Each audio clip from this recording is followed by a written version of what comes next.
Halo, assalamualaikum warahmatullahi wabarakatuh. Jumpa lagi dengan Efrina SP. Kali ini saya akan kedatangan seorang teman rekan kerja, yaitu Ibu Asri. Dia seorang POPT yang akan memaparkan nanti bersama saya tentang PHT. Apa itu PHT? Makanya simak berikut ini ya. Hai, welcome to efrinasp.com channel. Behind the scene nih, behind the scene. Rasa udah? Udah Rasa? Udah. Aku dulu yang bukunya, kamu tinggal jawab, kan tamu. Terakhir Astriani. Astagfirullahaladzim. Assalamualaikum warahmatullahi wabarakatuh. Jumpa lagi dengan Efrina SP. Kali ini saya ditemani oleh rekan kerja saya yang cantik dan juga rajin banget.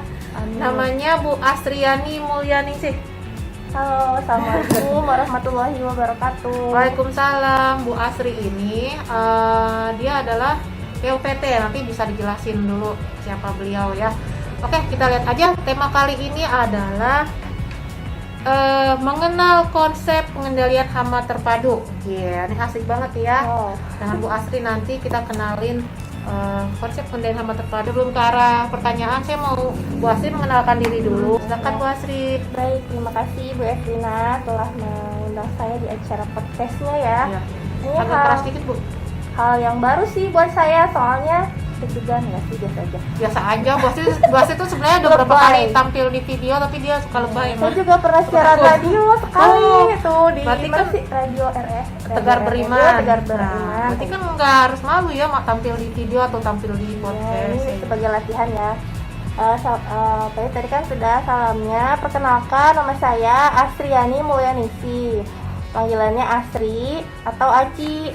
Aci. Nah, saya asalnya dari Bandung. Terus waktu 2014 mengikuti penerimaan THL POPT di Jawa Barat. Oh sih. Alhamdulillah keterima, dan penempatannya itu di Kecamatan Dramaga. Jadi itu wilayah binaan saya, Kecamatan Dramaga, yang terdiri dari 10 desa. Wow, 10 desa, bayangin.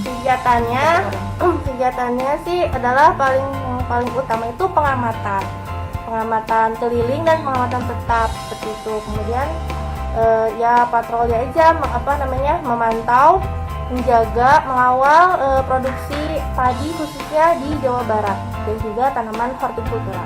Itu aja perkenalannya. Iya, Bu Asri ini sepak kerjanya saya udah tahu lah, udah lama bekerja sama dengan beliau Dari awal ya. dari awal. Jadi kalau misalnya saya nggak tahu tentang penyakit suatu tanaman, saya bisa kontak ke beliau. Terus Bu Asri juga beberapa kali membantu, misalnya ngasih tahu saya, Bu Efrina itu di wilayahnya ada serangan MBC, langsung kayak gitu. Ada serangan tumro, langsung ngasih tahu. Dari itu alhamdulillah terbantu banget. Terima kasih Jadi ya Bu Asri. sama-sama. Jadi koordinasinya alhamdulillah ya, kita selalu komunikasi gitu Pak. Koordinasinya alhamdulillah baik. Oke Bu Asri, kita back to laptop. Jadi mengenal konsep pengendalian hama terpadu. Jadi ranahnya Bu Asri ya untuk menjelaskan, supaya saya juga agak-agak lupa ingat ya, harus baca lagi. Jadi kalau pengendalian hama terpadu atau PHT itu apa sih Bu Asri? Ya, pengendalian hama terpadu itu kan biasa disingkat PHT. Itu tuh sebenarnya konsep. Jadi konsep petani atau pelaku utama di pertanian itu konsepnya itu konsep pengendalian yang kita tuh mengelola misalkan mengelola hama biar hamanya itu tidak membludak, tidak menyerang terlalu banyak. Nah, gimana cara pengelolaannya? Terus mengelola ekologinya, kayak misalkan lingkungannya. Gimana nih supaya lingkungannya itu tidak kondusif bagi si hama. Terus udah gitu juga mengelola, kan ada musuh alami. Nah, musuh alami juga harus dikelola supaya dia tidak mati, karena kan namanya makhluk hidup juga itu membantu petani juga. Jadi kita harus kelola musuh alaminya atau ekologinya juga. Pengelolaannya itu juga prinsipnya ke manusianya, ke pelakunya, kayak petani atau konsumen yang nanti akan memakan produk pertanian kayak padi kan. Kalau misalkan kita petani menyemprot hama gitu dengan pestisida yang terlalu banyak, tidak bijaksana, tentu akan berdampak ke petaninya seperti itu, karena kesehatannya akan terganggu, apalagi tidak sesuai dengan 6 tepat pengendalian itu, yang tepat jenis, tepat waktu, tepat sasaran. Saya kayak alat pelindung diri bagi petaninya juga itu termasuk pengelolaan itu. Nah, juga hasil pertaniannya apakah nanti dia akan sehat, tidak mengandung residu. Jadi aman bagi konsumen nantinya seperti itu. Tapi konsep tersebut tuh pengelolaan ekologi, pengelolaan makhluk hidup pokoknya yang ada di lahan pertanian itu dikelola agar secara berkesinambungan juga gitu terus dilakukan seperti itu. Itu sih intinya dari PHT. Oke. Jadi memang baiknya harus melaksanakan PHT ya di pertanian tentu itu. saja. Karena PHT itu sangat penting sekali. Untuk Tidak harus menggunakan pestisida kimia, itu tidak harus seperti itu. Jadi walaupun sebenarnya tidak melarang, tapi kita pestisida kimia itu kita taruh di akhir pengendalian. Jadi sebelumnya kita melakukan pengendalian pencegahan atau preventif dulu. Jadi kalau misalnya pengendaliannya bisa dengan cara dicabut, dengan cara kita kalau kutuk-kutuk tikus, tikus diambil gitu ya dengan tangan, dibuang atau dimusnahkan. Itu bisa sebelum ke pestisida tadi. Nah gini Bu, kalau misalnya nih nanti saya ngasih tahu ke petani, kalau mau melaksanakan PHT jadi harus gimana sih gitu? Jadi PHT itu ada prinsipnya. Prinsipnya itu ada 4. Yang pertama adalah budidaya tanaman sehat. Yang kedua itu pelestarian musuh alami. Lalu yang ketiga pengamatan rutin. Dan yang terakhir ini adalah harapan dari kita semua di bidang pertanian adalah petani itu diharapkan untuk menjadi ahli dalam PHT. Jadi kalau untuk budidaya tanaman sehat itu termasuk pengendalian. Jadi untuk pertanaman akan lebih baik jika budidayanya itu diperhatikan benar-benar. Contohnya kayak misalkan mau menanam padi, budidaya tanaman sehatnya seperti apa? Jadi sebelum menyemai si benih padinya kita rendam dulu, kita pisahkan dulu yang bernas sama yang kosong itu direndam dengan air dan larutan garam seperti itu. Nah, ketika misalkan yang kosong, yang hampa itu kita buang, itu kita sudah melakukan pengendalian karena di dalam satu benih padi itu ada yang kosong semua, ada yang memang kosongnya sebagian. Nah, itu biasanya diisi sama konidia kayak penyakit tular benih seperti itu. Jadi kalau misalnya sudah dipisahkan terlebih dahulu dan dimusnahkan atau dibuang, dipisahkan, tidak ditanam, itu berarti sudah melakukan pengendalian dari awal. Jadi mencegah penyakit dari benih kayak blast pada padi, terus kresek atau BLB itu kan terbawa benih, itu sudah dikendalikan dari awal. Nah, maksudnya seperti itu untuk budidaya tanaman sehat. Terus contohnya lagi apalagi ya, banyak sih. Misalkan kalau untuk padi setelah dipilih yang bernas dan yang hampanya juga kita rendam bisa dengan larutan agen hayati kayak PGPR atau Paenibacillus. Nah itu untuk mengimunisasi si benih padinya itu agar agar si benihnya itu sehat ya, seperti bayi aja gitu ya, diimunisasi untuk menghindari juga dari serangan itu jamur atau penyakit, dan juga biar kuat juga imunitas si tanamannya jadi bagus, sehingga ketika ada hama atau penyakit dia tetap bertahan, tetap staff gitu lah kalau di manusia mah.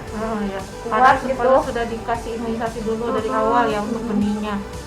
Oh iya Bu. Itu contoh budidaya tanaman sehat. Contoh yang pertama itu. Contoh pertama itu ya, budidaya tanaman sehat. Ada tadi 4 ya, ada 4. Yang keduanya itu pengamatan rutin, itu juga penting karena ketika kita mengamati itu kita tahu perkembangan si hama atau penyakit di pertanaman kita, sehingga jika ada gejala yang masih kecil itu bisa langsung diketahui dan bisa dikendalikan, sehingga nantinya tidak menyusahkan petani ataupun kita ya untuk kalau misalkan tidak pernah diamati nanti tiba-tiba udah gejalanya sudah sangat parah atau hamanya populasinya sangat banyak. Nah itu akan tambah susah lagi kendalikannya, jadi akan mengeluarkan biaya lagi gitu ke pengendaliannya. Jadi pengamatan itu seminggu sekali paling tidak. Terus yang ketiga itu tadi, atau kebalik biasa kayaknya itu ya, pokoknya antara 2 dan 3 tadi itu adalah musuh alami. Musuh alami itu termasuk yang sangat membantu petani dalam mengatasi hama, karena musuh alami itu memakan hama. Misalkan contohnya laba-laba, dia kan makanannya bisa saja wereng itu dimakan, dimangsa sama laba-laba. Nah, caranya bagaimana untuk melestarikannya? Kita bisa tidak terlalu menggunakan pestisida kimia yang berlebihan, yang tidak bijaksana, sehingga akan mematikan si musuh alami itu jadi mati. Atau juga kita bisa juga ditambah dengan menanam tanaman bunga-bungaan yang warnanya cantik-cantik kayak bunga matahari, terus kenikir, apalagi ya ada pokoknya yang bagus-bagus deh, warnanya kan banyak ya yang refugia itu dinamakan refugia, itu ya tanaman refugia yang warna-warni yang cantik-cantik itu ya, cantik-cantik itu seperti kita. Iya bener, kita kan cantik masa ganteng, cantik di sawah ya. Nah itu ditanam di pinggiran sawah tadi, itu akan jadi habitatnya si musuh alami kayak kumbang coccinellid ya. Itu nanti tempat hidupnya bunga-bungaan, nah si tempat makanannya di sawah, jadi itu saling ini ya, membantu juga. Ya udah itu terus yang terakhir ya ahli petani jadi ahli kalau petani sudah jadi ahli, mudah-mudahan insya Allah pertanian kita ini aman lah gitu, produksi padinya insya Allah terjaga. Udah gitu ramah lingkungan ya. Oh iya benar, itu ramah lingkungan juga. Oh ya Bu, nanti tadi kan nyebut soal penggunaan bahan kimia ya. Ini emang kalau terus ini masyarakat belum tentu tahu semua. Bisa kasih tahu emang kalau misalnya pakai bahan kimia terus itu gimana efeknya? Kalau efeknya ke hamanya juga tuh ada berefek sangat ini banget ya, karena kalau hama misalkan wereng dia tuh selalu disemprot sama bahan kimia A itu, terus begitu biasa di petani misalkan diganti pakai B atau dicampur bahkan. Nah, itu tuh antara bahan satu sama bahan yang lain itu bisa saja saling ada reaksi kimia yang kita tidak tahu yang menyebabkan si hama tersebut tuh jadi tahan terhadap itu, karena namanya makhluk hidup juga kan, kita menyesuaikan diri ya sama lingkungan kita ketika diterpa sama misalnya kita diterpa sama angin atau hujan gitu. Nah pasti kan menyesuaikan diri. Nah ternyata si WBC juga, hama juga menyesuaikan diri, dia dikasih hama dia bisa mengeluarkan imunitas diri sendiri gitu, jadi dia akan tahan. Jadi kalau misalkan disemprot-semprot terus itu bahkan tidak ada, bisa saja tidak akan mematikan si warang itu, maka dia tuh jadi tahan jadi kebal malah bisa meledak gitu satu saat si populasinya gitu. Jadi kalau dengan kimia tuh gak baik juga sih, karena ya itu tadi hamanya akan kebal, kemudian juga bahan racunnya juga bisa terhirup sama pelakunya kayak petaninya, terus residunya juga bisa tertinggal di produk pertaniannya gitu. Juga untuk kalau kimia ya lebih baik kurang-kurangi lah ya gitu ya. Pakai dengan bijak lah. Pakai dengan bijak gitu. Sama dengan pupukan ya. Iya, mantap deh. Heru sebelah sana Bu. Sana ya? Ada iklan sebentar. Ya udah Bu Asri, terima kasih banyak atas waktunya, atas penjelasannya, sudah mampir ke channel saya. Semoga bermanfaat dan saya harap nanti Bu Asri juga nge-share nih ilmunya di channel sendiri biar pada tahu gitu, karena Bu Asri sebenarnya dia punya banyak info cuma belum fokus ke sana nih karena fokus ngamatin hama terus. Iya, nanti mungkin akan diajarin sama Bu bisa bareng-bareng, pokoknya kita bareng-bareng. Oke, siap. Makasih ya Bu. Ya sama-sama Bu. Terima kasih semua teman-teman. Wassalamualaikum warahmatullahi wabarakatuh.